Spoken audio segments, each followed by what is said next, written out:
Nüüd natuke lähme ajas tagasi ning räägimegi natuke muuseumitest ja ajaloost.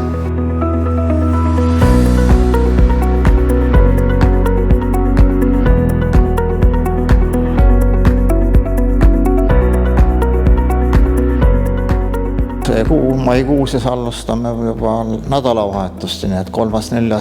mai on esimest korda siis sellel aastal avatud ja alates juunist on siis nagu iga päev lahti juba.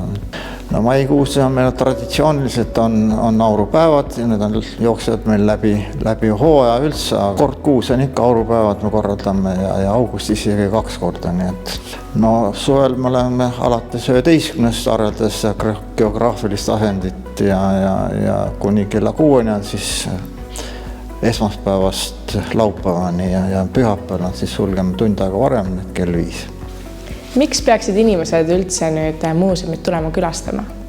No siin on kokku kogutud Eesti erinevate kitsarööpmeliste raudteede ajalugu. Nii siis veereme näol kui dokumentide, fotode näol, väikesemete näol. See raudtee omal ajal mõjutas Eesti eluolu väga paljuski. Nii päris mitu linna tekkisid sellest tänu sellele raudteele siin Eestis.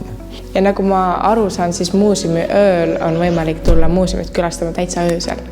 Täpselt nii ja muuseumi öö on sissepääs tasuta, aga rongisõidud siis on juba tasulised.